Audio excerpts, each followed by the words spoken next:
찬미 예수님, 네, 소개받은 김광도 고스마 신부입니다. 얘가 잘 안 넘어가니 왜? 안 켰구나. 네. 예, 소개받은 김광도 고스마 신부입니다. 저는 지금 사목국 기획연구팀에서 소임을 하고 있고요. 제가 작년 9월에 사목국으로 부임을 해가지고 또 이런 교육 자리에 이렇게 초대받아서 강의를 하게 되는 경험들이 그렇게 많지가 않다 보니까 사실 이 주제에 대해서 강의를 하는 것도 사실 처음이고 또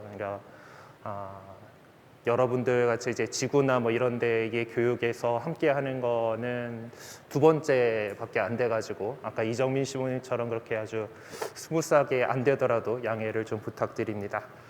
저한테 주어진 오늘 주제는 그리스도인 리더십이라는 주제입니다.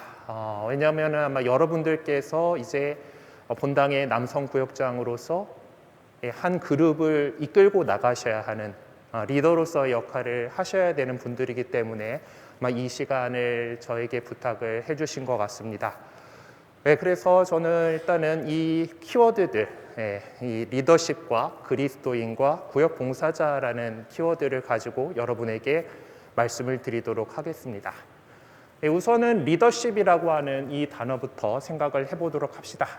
뭔지는 모르는 사람은 잘 없지만은 그래도 기본부터 시작하는 것이 언제나 좋기 때문에 저는 이걸 이렇게 좀 사전에서부터 찾아보는 것을 좋아합니다. 영어로 리더십이라는 거에서 나온 거고 국어 사전에 찾아보면은 무리를 다스리거나 이끌어가는 지도자로서의 능력이라고 정의가 되어 있습니다. 다스리거나 이끌어가는 이라고 하는 표현에서이긴 하지만은 그래도 우리에게는 아마 이끌어가는 어쨌든 사람들을 모아서 마음을 모으고 어떤 우리가 바라는 방향으로 이끌어가는 그런 사람으로서의 능력을 이야기하는 거겠죠. 영어 단어로 찾아보면은 이제 이 합성어라는 거를 알 수가 있죠. 또 ship하고 리더하고 ship이라고 하는 걸로 되는데 ship이라고 하는 단어는 어떤 상태나 특질을 나타내는 두 번 눌러버렸어요. 또 내는 것, 지위 신분을 나타내는 것, 그리고 뭐뭐로서의 기술 능력을 나타내는 것, 그리고 뭐뭐의 구성원을 나타내는 것으로서 이렇게 어떤 영어 단어 뒤에 ship하고 붙으면은 이제 그런 의미를 담는 단어다라는 거예요.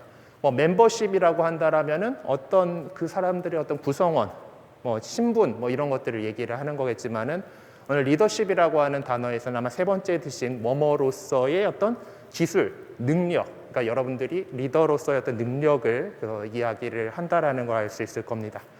그럼 리드라고 하는 것은 안내하다, 이끌다, 데리고 가다라는 그런 말입니다. 좀 앞장서 가지고 오세요 이렇게 해가지고 이끌고 가는 사람을 이야기합니다. 그래서 두 번째 뜻으로 보면은 이제 어떤 그 길이 있으면은 그 길 따라가다 보면은 어디론가 가게 되죠. 그것도 사람이 하는 건 아니지만은 어떤 그걸 따라가기 때문에 안내하는 역할일 겁니다. 그래서 어떤 사물이나 장소로 이제 연결되다라는 그런 표현으로 사용하기도 합니다. 그리고 또 여러 가지 뜻들이 많은데 이제 그 가운데서 우리는 이 안내하다라고 하는 이 의미에 좀 기억을 해두도록 하십시다. 그럼 ER이 붙으면은 뭐뭐의 행위자죠. 어떤 것들을 하는 사람입니다. 영어 사전에 바로 찾아보면 이제 여기서부터 지도자, 대표 이렇게 하는 이야기가 나오고 두 번째 보면 경주라던가 어떤 산업 부분에 있어서 가장 앞서 나가는 사람. 왜냐하면 자동차 경주를 생각해 보면은 특정한 트랙이 있습니다. 그 트랙 안에서 제일 앞장서 가는 사람들은 뒤에 있는 차들을 다 끌고 가는 사람이게 되는 거죠. 그래서 그런 의미에서 이제 선두, 그리고 이제 수석 바이올린 연주자 이거는 이제 콘서트 마스터를 갖다가 리더라고 영국에선 부른다 이런 건데 그건 우리하고 별 상관이 없고요. 어쨌든 리더라고 하는 것, 이끌어가는 사람, 앞서서 안내하는 사람이라고 하는 것에서 그 리더십이라고 한다면 그런 이끄는 사람으로서의 능력을 이야기하는 것입니다. 세상에는 여러 가지 리더십에 관련된 강좌라던가 리더십 프로그램 이런 것들이 있기는 합니다만은 제가 뭐 무슨 그런 거에 자격이 있는 사람은 아니고 세상의 어떤 리더십의 어떤 그런 것들에 대해서는 오늘 말씀드릴 이유는 없을 것 같아요. 하지만은 이제 그 리더십이라고 하는 것은 이끄는 사람으로서의 능력이다라고 정의를 내리고 싶은데, 그 이끄는 것이 우리는 무엇인가? 우린 그리스도인으로서 또 다른 그리스도인들의 리더일 겁니다. 그렇기 때문에 그리스도인 리더십이다라고 한다면은 이 그리스도인들을 어디로 이끌고 가는가? 우리가 모여 있는 이유가 무엇인가? 바로 구원받으려고 온 거잖아요, 그렇죠? 우리는 부활하신 주님의 능력으로 죄 많은 이 세상에서 구원받으려고 한 거예요. 그리고 사람들을 그 구원으로 이끌고 싶은 겁니다. 그래서 구원으로 이끄는 사람으로서의 그 능력이다라고 저는 이야기를 하고 싶습니다. 자, 그렇다면 우리 그리스도인이에요. 그리스도인이라는 것에 대해서 조금 더 들어가 보도록 합시다. 그리스도인이라고 하는 표현은 이제 사도행전에 따르면은 그 박해로 인해서, 예루살렘에서 일어난 박해로 인해서 안티오키아에 있는 제자들의 공동체를 보고 사람들이 그리스도인이다라고 해서 예수님께서 그리스도이시다라고 그렇게 믿는 사람들의 모임인 거죠.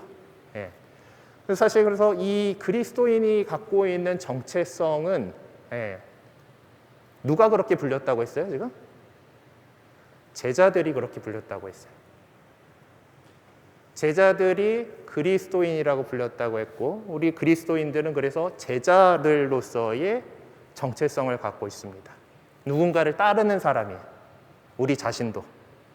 누군가를 따르는 제자들이긴 하지만은 제자들도 각자의 단계들이 있죠.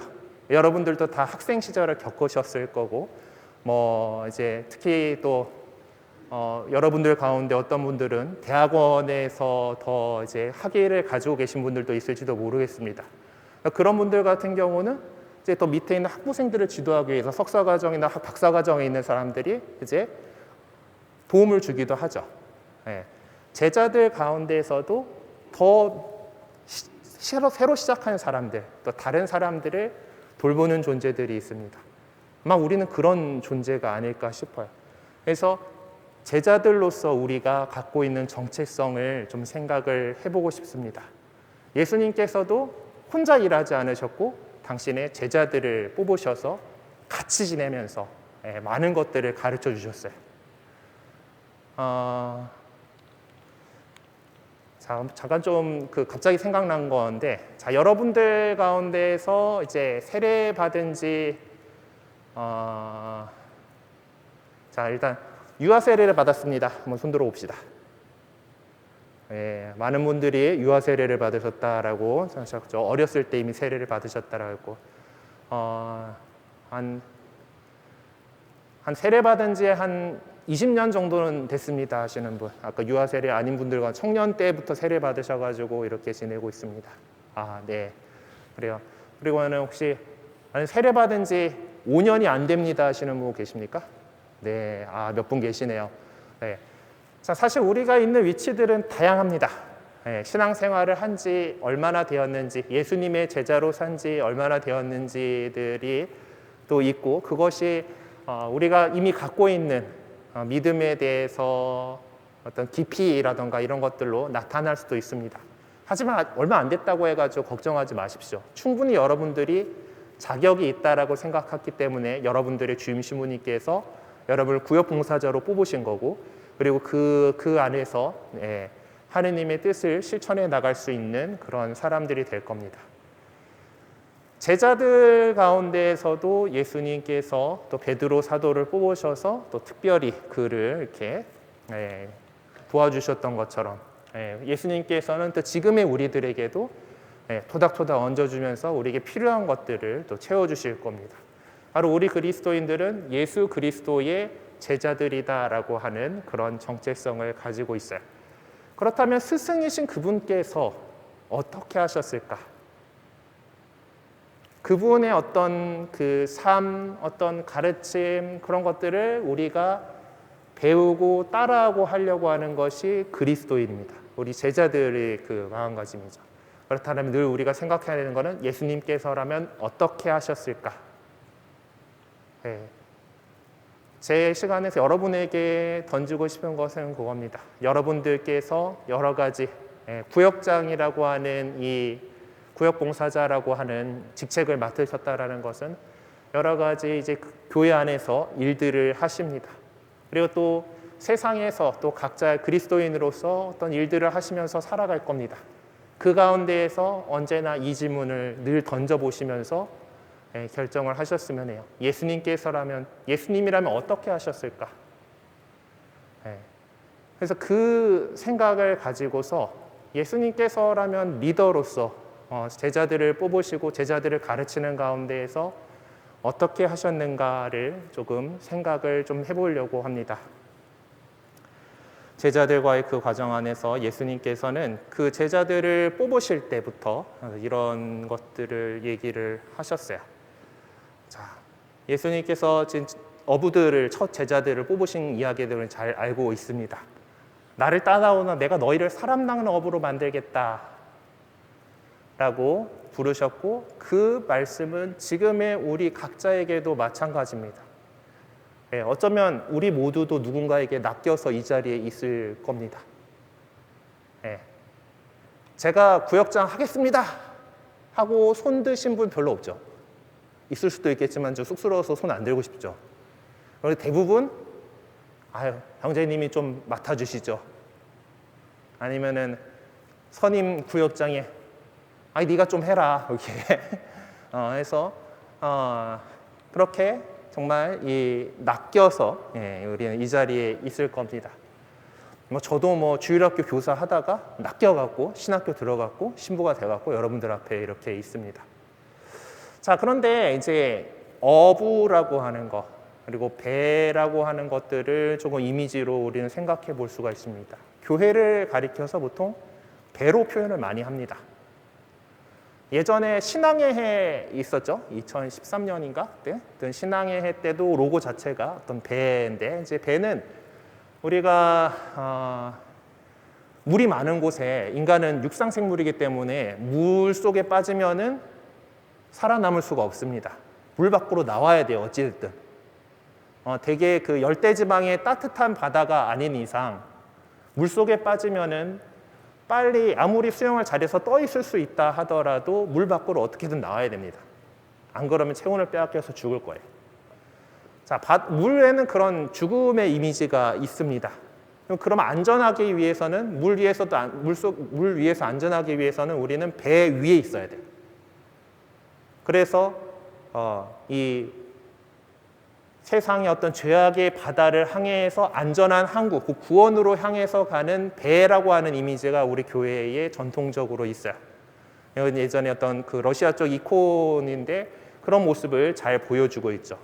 배 위에는 이미 구원받은 사람들, 성인들, 되게 어떤 수도자들, 학자들, 제자들 이런 사람들이 예수님과 함께 있습니다.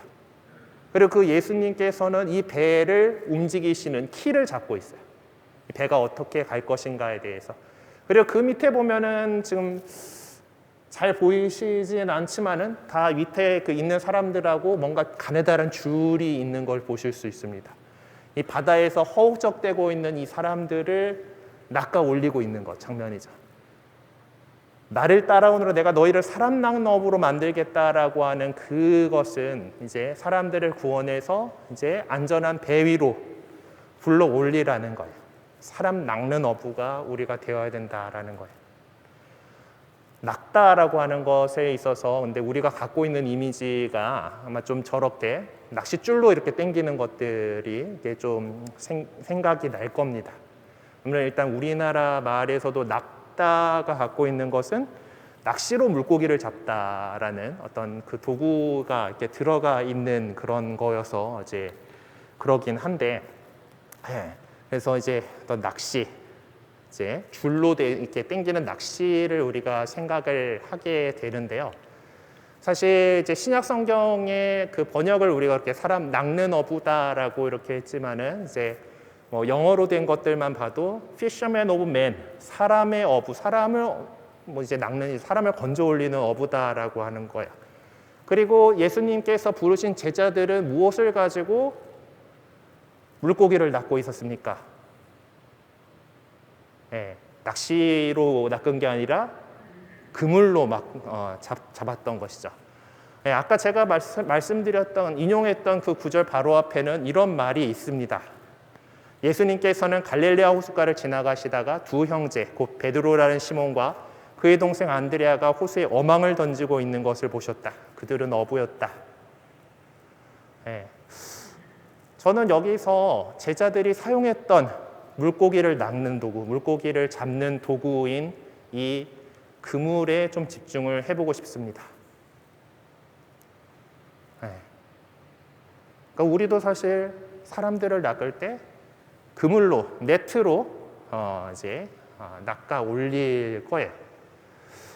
이 개념들이 현대에 와가지고 이 네트라고 하는 개념이 현대에 와서 이제 정보통신망, 전산망 이런 것들을 가리키는 단어로 사용을 하게 됩니다.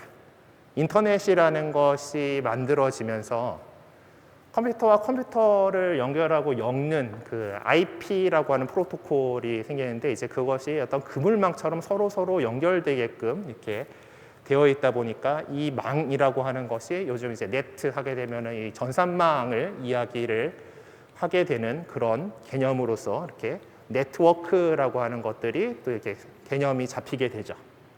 근데 또 네트워크라고 할 때 우리는 이 전산망의 개념에서 조금 더 확장해서 사람들 사이의 관계 역시 어떤 그물의 형태로서 이해할 수 있다라고 생각하게 됩니다. 관계망이라고 표현을 하죠. 서로의 어떤 네트워크를 맺는다.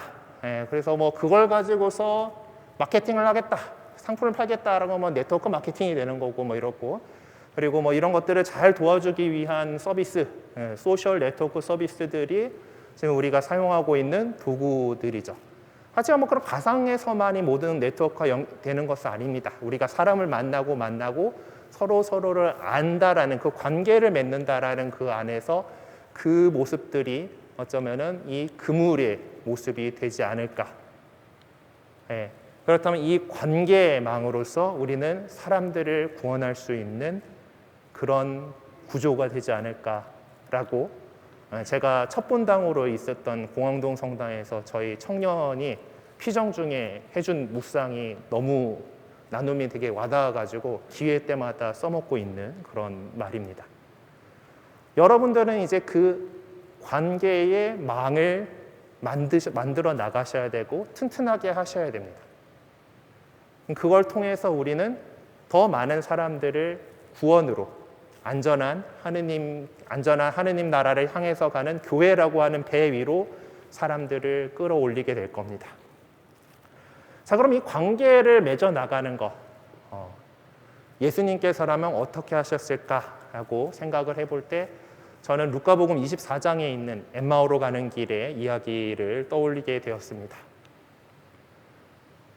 예수님께서 부활하셨지만은 제자들은 여전히 겁에 사로잡혀 있었고 실망감에 사로잡혀 있었습니다.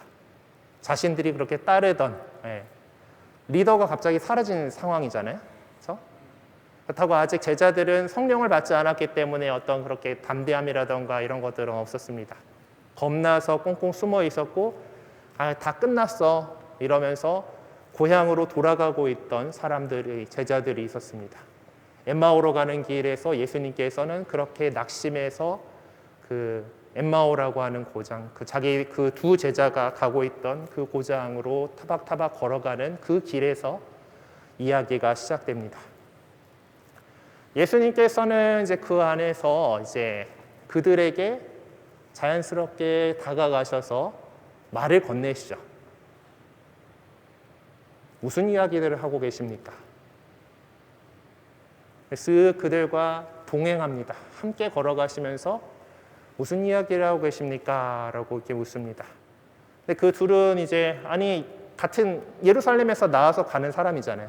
같은 길을 가고 있는데 예루살렘에서 온 사람으로서 그 사이에 그 일을 모릅니까? 라고 이렇게 되묻고는 예수님에 대한 그 사건, 우리가 이분은 이스라엘을 다시 세우실 그 메시아라고 여겼지만은 우리 백성의 지도자들이 그분을 이제 로마 총독에게 넘겨가지고 십자가에서 돌아가시게 됐습니다. 그렇게 그러고 나서 사흘이나 지났고, 근데 또 그러면서도 또 이제 그 아침에 여인네들이 가가지고 보니까 무덤이 비었더랍니다까지도 얘기를 했어요. 근데 그 얘기를 이렇게 그들의 얘기를 예수님께서 들으셨죠. 들으시고 그리고 거기에 대해서 성경의 여러 말씀들을 갖다가 설명해 주십니다. 그렇게 하면서 이제 그들은 같이 길을 걸어서 그런 이야기들을 나누면서 목적지에 갔는데 예수님께서 좀 더 가시려고 하는 것처럼 보이자 그들이 아니 이제 해도 저물어 가는데 저희와 함께 묵고 가시지요 라고 예수님을 초대합니다. 그리고 예수님께서는 그 두 제자들의 집에 들어갔을 때 보통은 집주인인 그 사람들이 빵을 이렇게 나눠주고 이렇게 하겠죠. 근데 예수님께서는 그냥 바로 빵을 집어서 감사를 드려서 떼어서 나누어 주시고 그러고 나서 그들이 예수님을 알아보자 그 자리에서 사라지셨다. 그리고 그 제자들은 그 기쁨에 그 어두컴컴한 그 길을 다른 박질해서 예루살렘으로 돌아가서 제자들에게 자신들이 예수님을 만났다는 이야기를 전해줍니다. 어쩌면 이것은 우리 교회가 갖고 있는 그런 과정들을 잘 보여주고 있는 것 같아요. 특히 예수님께서 말씀을 이렇게 해주시고 빵을 떼어 나눠줌으로써 우리 미사 안에서 볼 수 있는 요소들을 갖고 있습니다. 그래서 말씀의 전례와 성찬의 전례의 그 모습들을 우리에게 이야기해주고 그리고 예수님께서 우리와 함께 걸어가시면서 우리의 눈을 뜨게 해주신다라는 것을 이렇게 강조해주는 그런 아름다운 이야기이죠. 저는 여기서 좀 그 예수님께서 함께 걸으셨다라는 것에 이야기를 해보려고 합니다.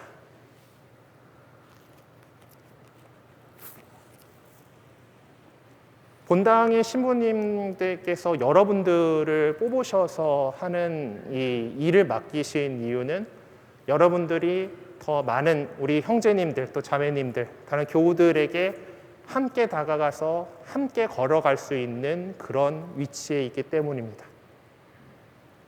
아무래도 사제로서 모든 사람들을 다 가까이서 만나지 못하기 때문에 여러분들이 이렇게 함께 걸어가라고 있는 거고 그리고 이 함께 걸어가다라는 것을 제가 강조하고 있는 것에서 살짝 눈치를 채고 계실지 모르겠지만은 지금 우리 교회가 그 함께 걸어가는 여정인 시노드를 진행을 하고 있습니다. 아까 이정민 신부님이 또 시노드에 대해서 막 이제 그 얘기를 하시려면 또 1시간 하실 수 있다고 뭐 얘기를 하시긴 했었는데 이제 제 시간에 조금 그것들에 대해서 다루게 되게 되어 버렸네요. 어쨌든 이 시노드라고 하는 것을 우리는 진행을 하고 있습니다. 사실 교황님께서 이 함께 걸어가는 시노드 정신을 살아가는 이 교회를 우리가 체험을 해보라라면서 시노드를 시작을 하셨어요. 근데 이거는 어떤 기한적인 이벤트가 아닙니다.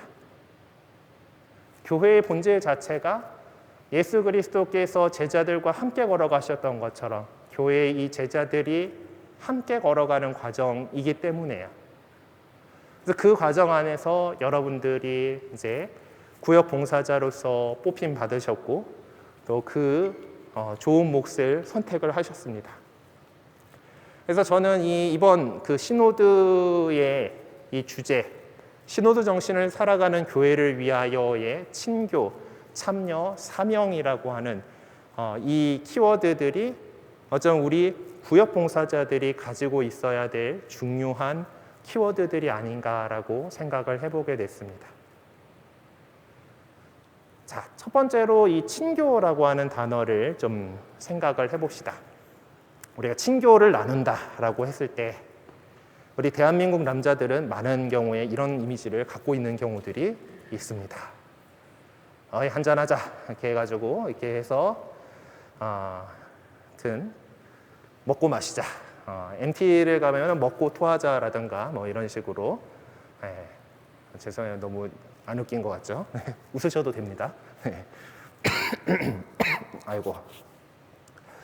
하지만 친교, 여기서 말하는 친교는 그런 우리의 그 속을 다 이렇게 비워서 보여주고 하는 그런 것만을 이야기하는 건 아니겠죠. 물론 그것도 우리가 친교를 나누는 데 있어서 어떤 뭐 써먹을 수 있는 방법 가운데 하나입니다만은 아마 이제 여러분들께서 이 친교를 빙자하여 이제 술자리를 과도하게 가지시게 된다면은 여러분의 내무부 장관들께서 싫어하시겠죠. 네. 물론 이제 나갈 수 있는 그런 좋은 핑계거리긴 합니다만은 그래도 우리가 근데 이 친교라고 하는 것이 자 먹고 마시자만 갖고 되는 건 아니다라는 것을 그리고 우리 그리스도교 안에서 친교는 어떤 의미인가를 조금 더 생각을 해보려고 합니다.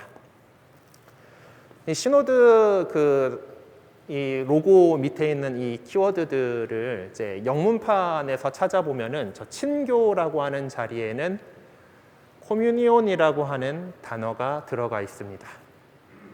뒤에 on을 갖다가 SM으로 바꾸면은 공산주의 코뮤니즘이 돼버려가지고 조금 하는 그런 단어일 수도 있는데 커뮤니온이라고 하는 이 단어를 영어 사전을 찾아보시게 되면은 가장 먼저 나오는 것은 영성체입니다. 그래서 천영성체 교리 시작하는 본당들 많이 있죠, 지금 봄철이니까. 네, First Communion이라고 합니다.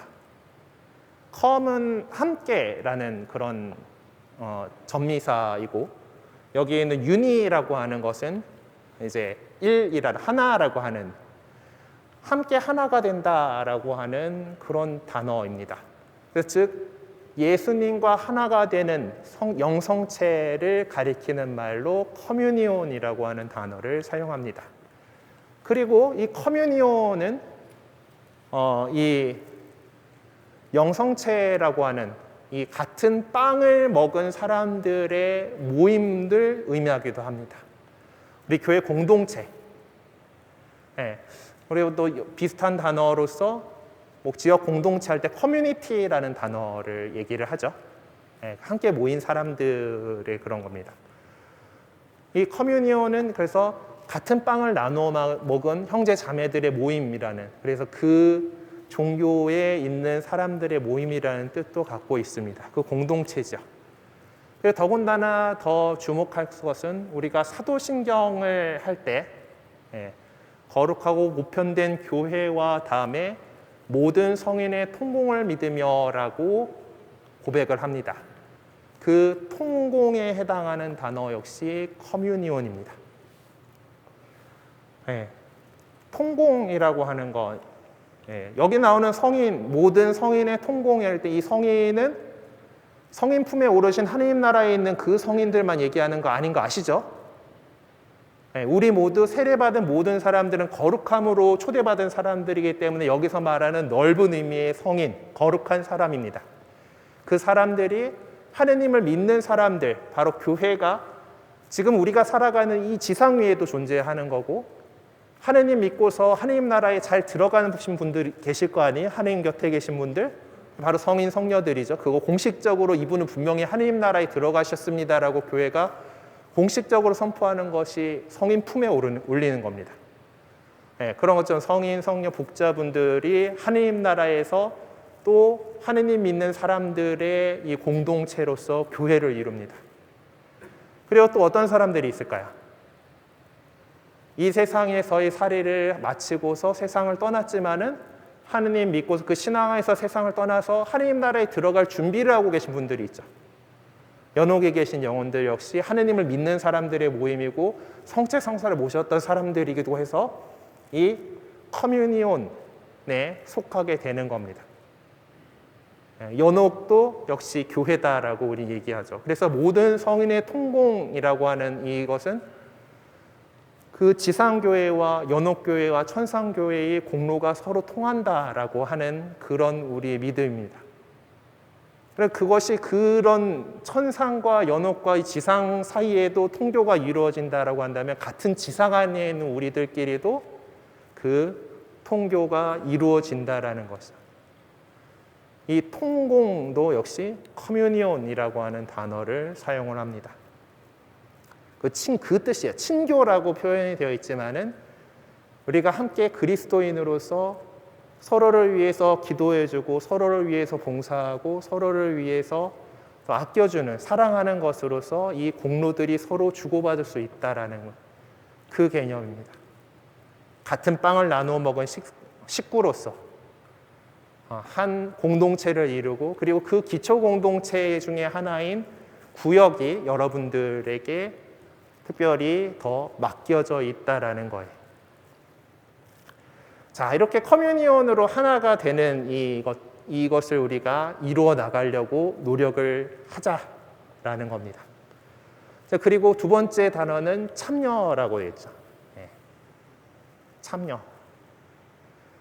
사실 우리나라가 좀 더 그런지는 모르겠지만은 여러분들이 이제 구역장이 되고 또 사람들이 좀 함께 모이자라고 했을 때 참 반응들이 그렇게 이렇게 잘 안 올 겁니다. 하지만은 그래도 참여를 시키려고 하는 한 부분을 이 교회 공동체의 한 부분에 차지할 수 있도록 그렇게 사람들을 모으게 하려고 하는 거예요. 여러분들은 벌써 그 안에 들어와 있지만은 아직 발을 넣을까 말까 하고 있는 그런 사람들도 이렇게 뛰어들어올 수 있도록 우리 안으로 들어올 수 있도록 조금씩 더 이렇게 다가가 주시고 그들이 교회 공동체 안에서 함께 할 수 있도록 참여할 수 있도록 길을 열어주시는 것들 우리 봉사자분들께서 이렇게 해 나가셔 줘야 될 그런 중요한 일 가운데 하나입니다. 자, 그리고 세 번째 키워드는 사명이라고 되어 있습니다. 사명, 뭔가 맡긴 거고 해야 될 일이고 뭐 이런 거죠. 우리가 해야 할 일. 저 자리에 적혀 있는 단어는 영어로는 미션입니다.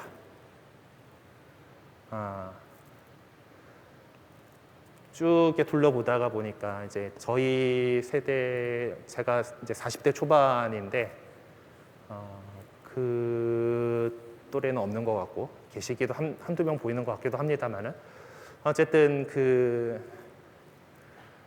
미션이라고 했을 때 우리가 흔히 생각나는 거는 미션 스쿨이든지 해가지고 이제 그 선교사들이 세운 거, 이제 선교를 제일 많이 떠올리게 되죠. 이제 이 영화 다들 보셨죠? 네, 그 안에서 보면 선교사들이 아주 헌신적으로 그 원주민들을 위해 복음을 전하고 그들을 더 좋은 공동체를 만들기 위해서 노력하고 하지만은 뭐 이제 어떤 그 당시의 정치적인 상황들 사이에서 이제 그런 좌절을 겪고 하는 그런 이야기를 담고 있는 겁니다. 즉 미션이라고 하는 단어를 보통 생각할 때는 이제 선교라고 하는 걸로 우리가 흔히 이제 더 생각을 합니다. 왜냐하면 사실 이 MISS라고 하는 이 글자는 뭔가를 멀리 보내는 일이에요.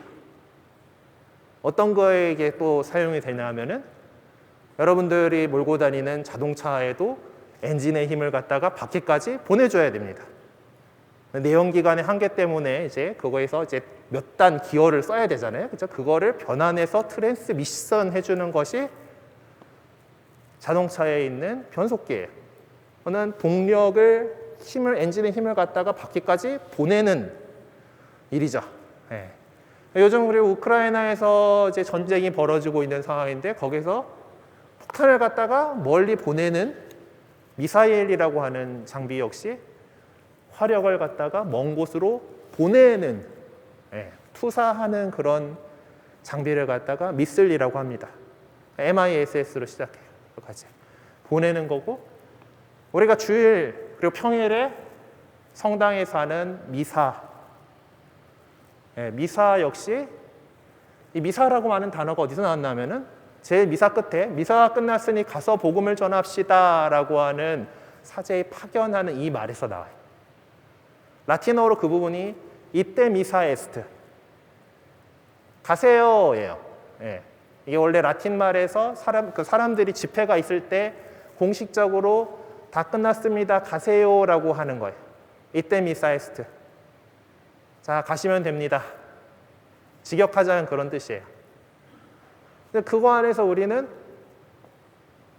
말씀의 전례하고 성찬의 전례를 통해서 받은 이 하느님의 사랑을 안고서 세상으로 파견되는 거죠.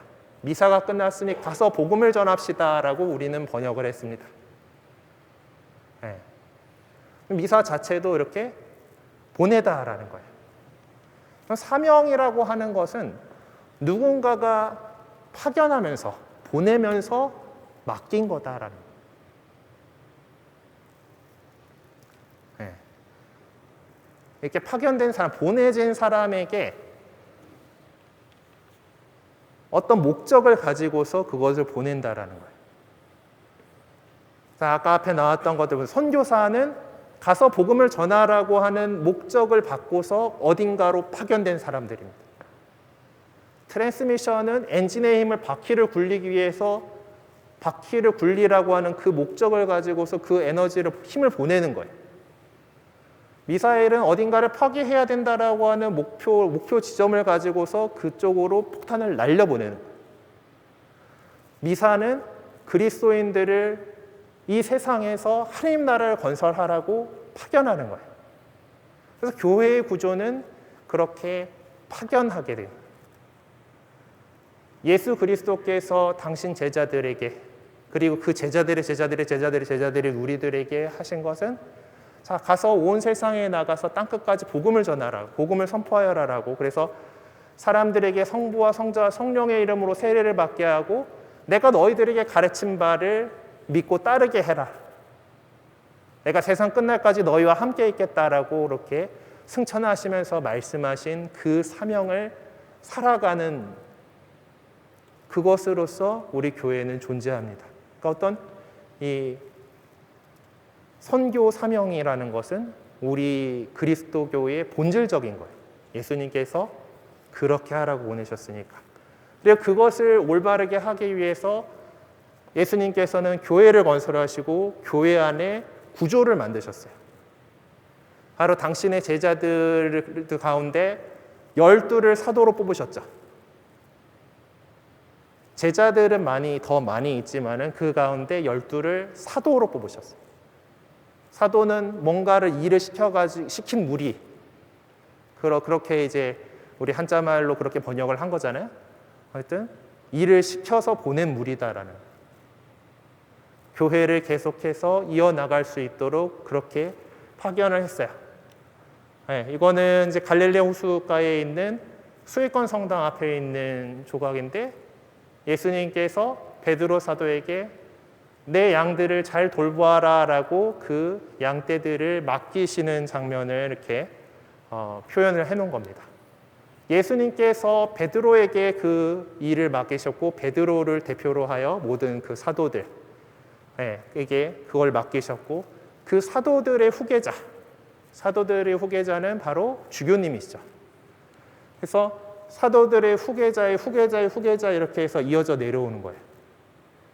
그렇게 주교님께서는 우리 교구를 대표해서 교구민들을 이제 당신의 양떼를 다 이렇게 돌보셔야 되는데, 주교님 혼자서 이 서울이라고 하는 어마어마한 도시를 잘 사목한다라는 게 쉽지가 않죠. 그래서 각 본당으로 사제들을 서품해서, 주교의 협력자인 사제를 서품해서 파견을 한 겁니다. 자, 그리고 이제 각 본당이라는 구조 안으로 주교님께서 파견하신 사제들이 와 있어요. 하지만 그렇다고 해서 그 사제 혼자서 우리 서울대교구의 본당들은 대부분 한 본당 교족수가 4, 5천, 크게는 7, 8천까지 이렇게 되는 그 교우들을 다 이렇게 하나하나 알고서 사랑하고 하기가 어렵습니다. 그래서 바로 여러분들을 구역의 지도자로서 임명하셔가지고 여러분들에게 더 그 교우들을 잘 도울 수 있도록 그렇게 파견하시는 거예요. 그런 사명을 주시고 파견하십니다. 우리 교회 구조는 그렇게 이어져요. 그러니까 저 역시 우리 교구장님께서 이제 이런 일들을 하라고 또 뭐 본당에서 여러 가지 이루어지는 사목 활동들을 잘 할 수 있는 그런 자료를 만들려고 저는 사목국이라고 있는 우리 교구 안에 있는 그 교구청 안에 있는 그 기획연구팀이라고 하는 그 일을 하라고 맡기셨어요. 파견하셨어요. 글로 가라고. 자, 여러분들에게 파견된 것은 무엇입니까? 여러분들이 맡고 있는 구역 공동체의 사람들을 구원의 길로 잘 이끌어가라고 그렇게 파견하신 거예요. 즉 여러분의 사명은 우리 교구의 소공동체 운영 지침에도 표현을 하고 있는 것처럼 소공동체의 목자입니다. 각 본당의 목자로서 우리 주임 신부님들이 파견되어 있고 그리고 여러분들에게는 그 구역이라고 하는 그 작은 조금 더 사람들에게 가까이 갈 수 있고 더 사람들에게 할 수 있는 그곳의 목자로서 여러분들이 받은 그 양떼를 잘 키워내는 그 목자로서 여러분이 파견된다라는 거예요. 그래서 꼭 드리고 싶은 말은 지금 시노드가 뭐 2021년부터 시작해서 2023년까지 하고 지금 이번 상반기 동안에 교구 과정을 하기 때문에 뭐 본당에서 시노드 모임이 이제 돌아가고 아니면 이미 모임들을 하셨던 본당들이 있을 거긴 합니다만은 그거 해가지고 위에다 올린 거가 끝이 아닙니다.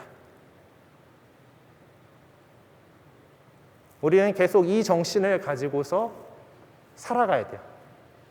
친교와 참여와 사명이라고 하는 이 키워드들을 가지고서 우리가 이 전체 교회가 그렇게 하느님께서 우리를 부르고 계신 하느님 나라로 우리가 다 함께 구원받을 수 있도록 그렇게 쭉 가는 그 과정 안에 함께 걸어가는 과정 안에 있는 겁니다. 거기에는 뭐 주교님들이 앞장서 가실 거고 저희 사제들도 함께 갈 거고 그리고 특히 여러분들께서 이렇게 잘 가지 못하시는 분들을 다독이시고 또 같이 어깨를 맞대어 가면서 함께 나아가야 할 길입니다. 자, 그러면 이제 제가 여태까지 우리가 어떤 존재인가?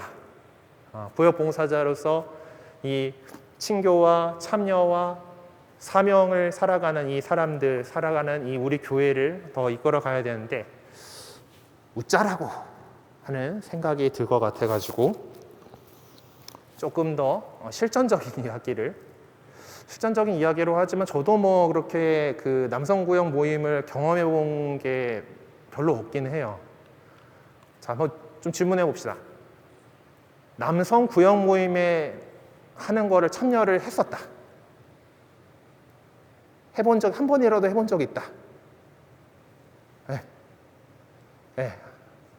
반이 안 되네요, 근데. 그렇죠? 이게 사실 여성구역들은 조금 돌아갑니다. 구역장 밑에 반장도 있는 경우들 많아요, 그렇죠?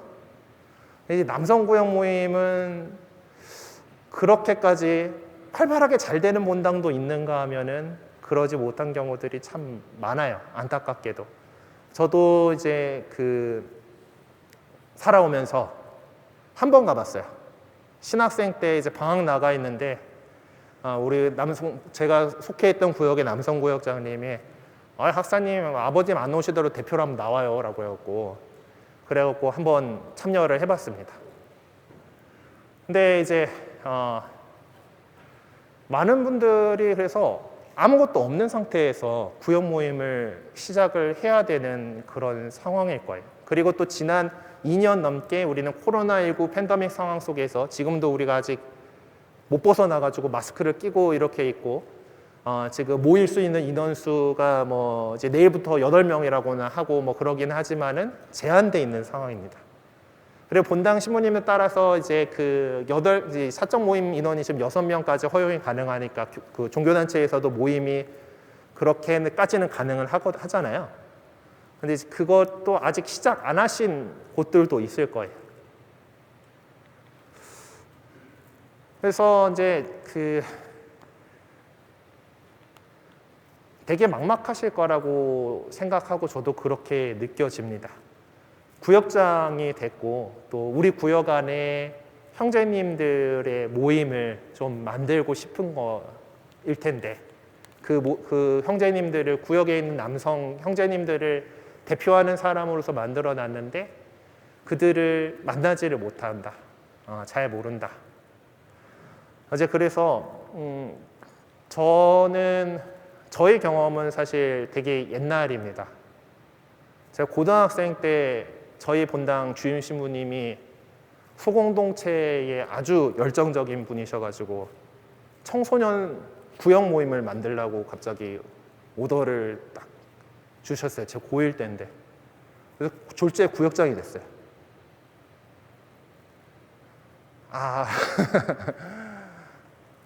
구역 모임을 하래. 복음 나누기 7단계를 하라고 이제 그래서 마침 그래도 저 같은 경우는 다행히 저희 어머니가 또 구역장이셨던 바람에 그래도 조금 그 도움을 얻고 이렇게 하기는 했었는데 그때는 이제 뭐 핸드폰이 있었을 때도 아니고 뭐 그렇다고 해가지고 제가 전화를 다 돌릴 그런 용기가 있는 사람도 아니고 그래서 편지를 썼습니다.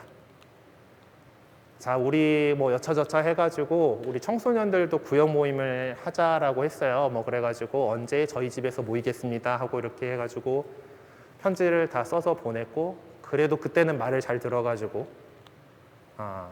그래도 한 10명 정도가 모여가지고 모임들을 했습니다. 안타깝게도 남자애들만 모였어요.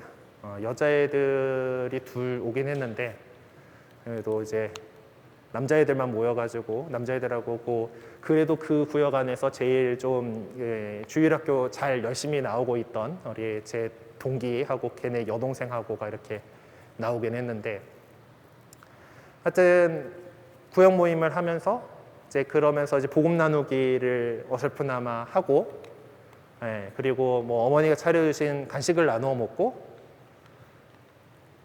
저희 남자들은 농구를 하러 갔습니다. 되게 그 2차가 갖고 있는 거가 조금 힘이 있긴 있어서 그랬는지 모르지만은 이제 다른 구역들은 다 이제 흐지부지 돼 갔는데 저희 구역만 그래도 한 3년 갔어요. 더 뒤에는 또 이렇게 흐지부지 돼 버리긴 했었는데 근데 그 경험이 뭐 늘 도움이 될 거라고 생각하진 않습니다. 하지만은 부딪혀 보시고 그리고 요즘에는 사실 또 그 분위기가 보니까 집에서 못하는 분위기더라고요. 그래서 본당 교리실에서 구역 모임들 하시는 경우들이 있고 그런데 뭐 아마 이제 그 코로나가 또 끝나고 나면은 또 구역 미사나 뭐 지역 미사 하시는 경우들도 있었죠. 옛날에 보면은. 이제 그런 것들을 통해서 한번 오신 분들에게 다가가 보실 수 있는 방법이 있을 거고 그리고 제일 좋은 거는 같은 구역에 이제 아는 성당에서 그 아는 사람들이 있으면은 친분을 미리 좀 만들어 놓으십시오. 내가 구역장으로서 뭔가를 할 때 힘이 되어줄 누군가를 이 구역 모임이어서 뭐 먼저 만든다라기보다는 그런 사람들이 있으면 있을수록 같이 모여서 함께 하기가 더 좋을 겁니다. 그렇게 해가지고 차근차근 이렇게 시작을 해보시고 지금 우리에게 주어진 상태에서 이제 조금씩 이렇게 해나갈 수 있었으면 좋겠어요. 이번에 신호들을 시작을 하면서 교황님께서 강조하신 것들 가운데에 우리가 경계해야 될 여러 가지들을 말씀하시면서 그냥 가만히 있으려고 하는 것에 대해서 되게 이건 안 된다라고 말씀하셨어요. 우리가 쉽게 빠지기 쉬운 함정이 그겁니다. 그냥 뭐 대도 안 하던 건데 가만히 있지 뭐 그냥 임기 좀 때우고 구역장 회의한다 그러면 나가고 뭐 그럼 되겠지 뭐라고 이렇게 생각하실 수도 있겠지만은 조금 더 우리가 마음을 써봤으면 좋겠습니다. 그렇게 하기 위해서 아마 여러분들에게 지원을 해줄 수 있는 것들이 분명히 있을 거예요.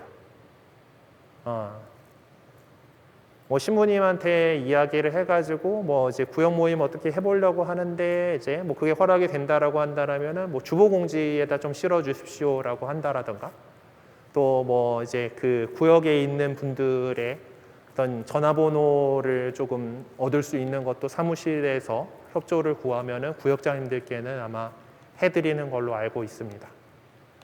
또 그런 것들을 통해서 우리가 할 그 방법들이 있고요. 그리고 여성 구역 모임들이 잘 되고 있다라면은 여성의 반 모임이 잘 되고 있다라면 그 자매님들하고도 협조를 잘 하시는 것도 필요합니다. 네, 거기는 그래도 이제 또 그쪽을 통해서 이제 남성 모임 있다고 합니다 하고 한번 이렇게 이야기해 줄 수 있으면은 좀 나을 거예요. 자, 어쨌든 그러면 여차저차 해가지고 우리가 구역 모임을 할 수 있게 됐어요. 그럼 뭐 해야 되나? 구역 모임은 이제 어떻게 할 것인가? 뭐 나와가지고 아유 안녕하세요, 이제 누구예요, 저 뭐 하고 있어요 하고 이제 그런 그 서로 이름을 나누고 그 친교 그 이제 관계를 맺고 하는 것들이 제일 중요하긴 하지만은 그냥 그러면 동네 친목 모임이잖아요, 그렇죠? 옛날에 있었던 반상회하고 다를 게 뭐야? 동네 친목 모임만이 우리가 그리스도인이라고 하는 그 가치를 가지고서 모였는데 그렇다면 그 가운데 뭐가 있어야 됩니까? 주님께서 계셔야 돼요. 그래서 제가 그 구역장 할 때 이제 소공동체 모임 그 복음 나누기 7단계를 배우고 할 때에 중요하게 이제 가르쳐 주셨던 거 하나가 모임 자리를 만들잖아요. 가운데 상석에다 빈자리를 하나 놓으래요. 방석 아무도 안 앉아도 방석 깔아놓고 거기에는 예수님 자리야 라고 이렇게 하라고 했어요. 그래서 복음을 이제 살펴보면서 또 자신의 삶까지 연결을 해볼 수 있으면 좋습니다. 근데 되게 좀 막막하잖아요, 그렇죠? 복음 나누기라고 하는 거 이게 뭐 어떻게 해야 돼? 라고 이렇게 생각이 드실 텐데 그런 여러분들을 위해서 저희 교구 사목국에서는 소공동체 길잡이라고 하는 교재를 매월 발간을 하고 있습니다. 아마 본당 사무실에 문의해 보시면은 저게 아마 본당별로 이제 소공동체 모임을 하기 위해서 구독을 하시는 걸로 알고 있거든요. 물론 안 하는 본당도 있을 것 같은데 있을지도 모르겠는데 대개는 아마 사무실에 문의해 보시면은 소공동체 길잡이라고 하는 월간 이제 그 쪽지가 작은 북렛이라고 하는 작은 왜 중철로 되어 있는 책자를 판매를 하고 있어요.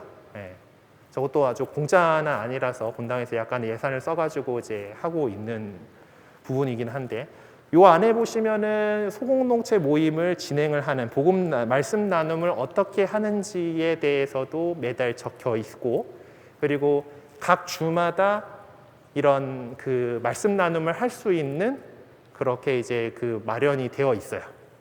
그래서 이제 저희가 이제 친모님들한테 이제 원고를 좀 부탁을 드려가지고 이제 여러분들이 구역에서 이제 말씀 나눔을 하면서 살펴보실 수 있도록 이런 그 각각의 어떤 주마다 그날의 복음 말씀을 좀 해설을 해주시고 어떻게 그거를 해나갈 것인가에 대해서 설명을 해놨어요. 그래서 보면은 여러분들이 리더로서 이제 이것들을 진행을 하셔야 된다라면은 그 진행하실 내용들은 이렇게 따옴표로 되어 있는 멘트를 그냥 읽어 나가시면 돼요. 처음에 이제 하면서 자 기도로 주님을 우리 가운데 초대해 주십시오라고 이제 그 시작 기도를 이제 시작하면서 초대를 이렇게 하실 수 있도록.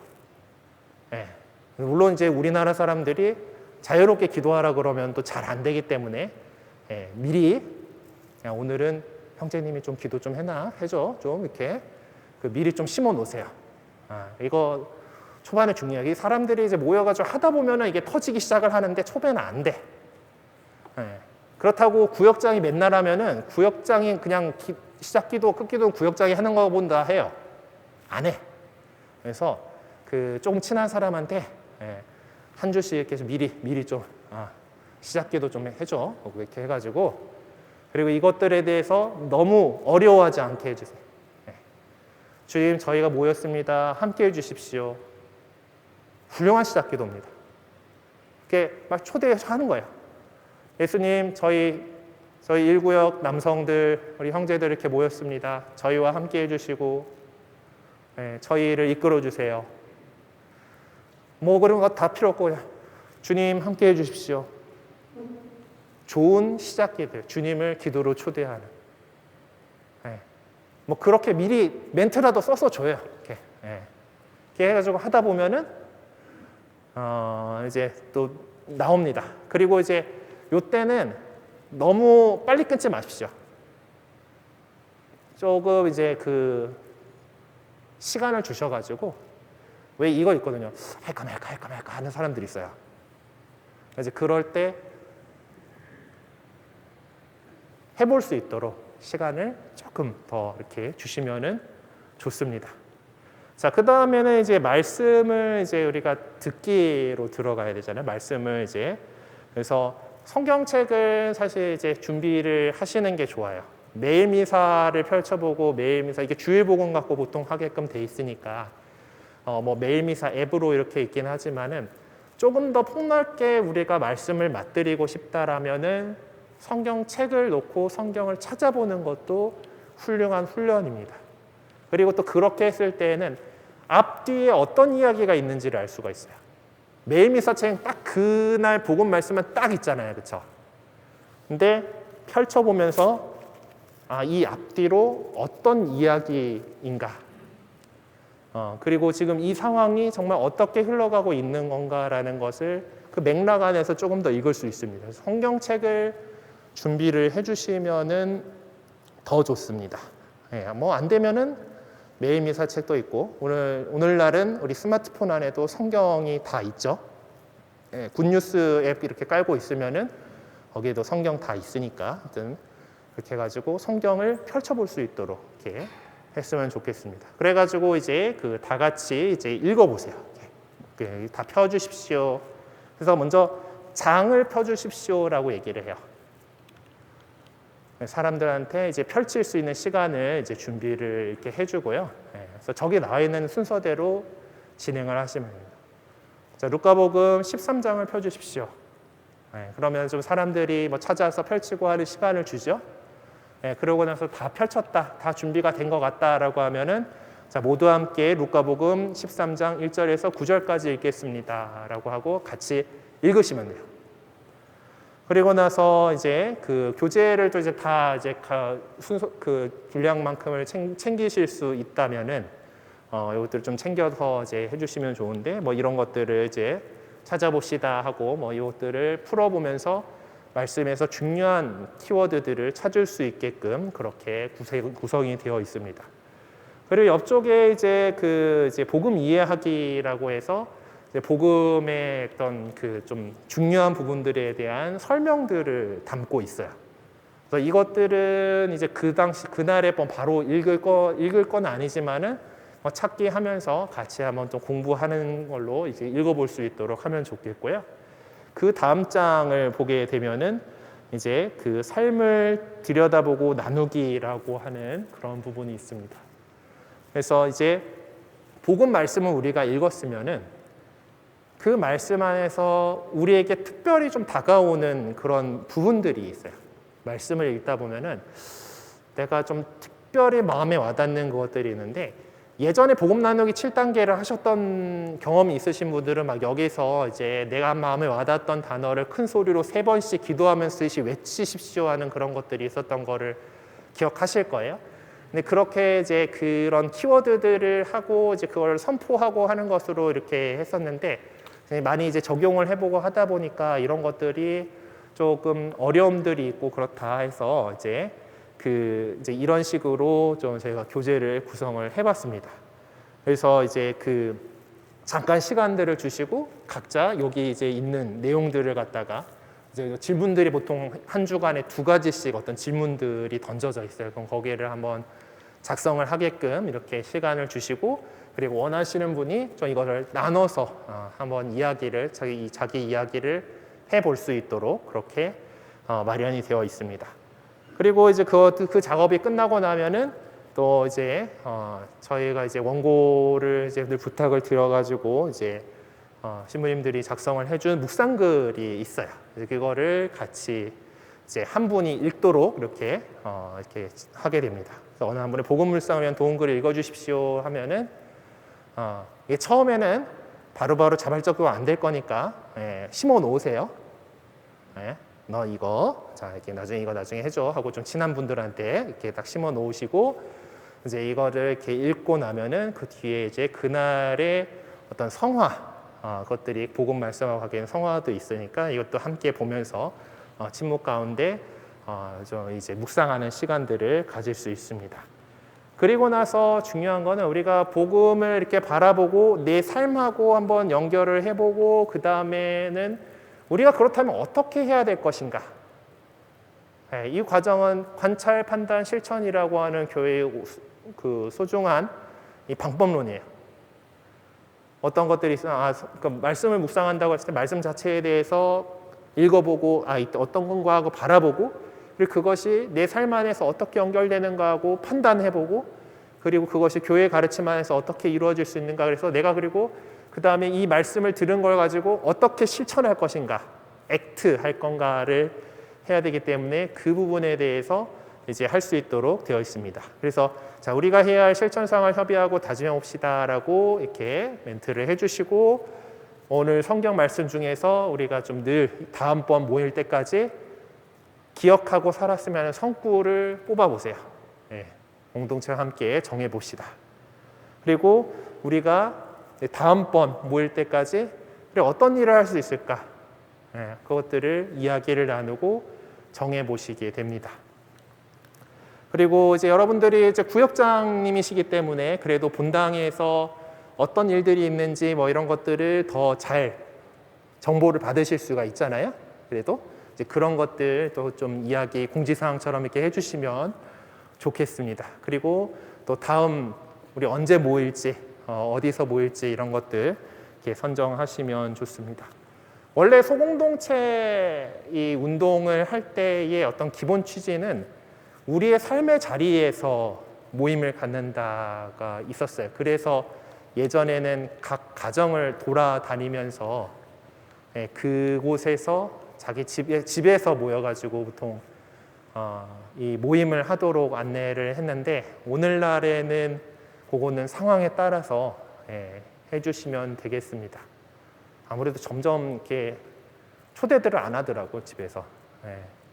집에서 초대를 안 하고 예전 같으면은 뭐 구역 미사 한다 그러면은 뭐 이제 동네에서 사람들이 모일 수 있는 큰 집이든지 아니면 노인정이든지 막 빌려가지고 막 이렇게 그곳에서 보통 구역 미사를 했는데 제가 신부되고 나서 다녔던 본당들은 거의 다 구역 미사 하면은 그 구역 사람들이 성당에 모여가지고 미사를 했었어요. 그러니까 점점 좀 그 집을 오픈 안 하는 그런 상황인 것에는 조금 아쉬움은 있기는 하지만은 그거 뭐 하다가 더 친해지시면은 집에서 초대한다던가 하는 것도 뭐 우리 다 내무부 장관 승인을 득해야 되는 거잖아요, 그렇죠? 우리 맘대로 되는 거 아니니까 그거는 상황 보셔가지고 이렇게 진행을 해보시면 좋겠습니다.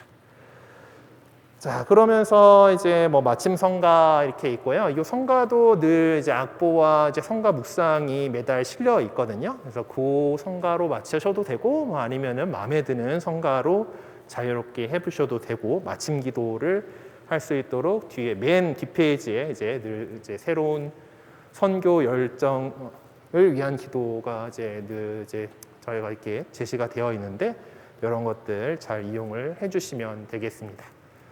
자, 그러면은 강의를 마치기에 앞서서 그래도 혹시 궁금하신 거 있으면은 질문 받으려고 하는데 혹시 있으세요?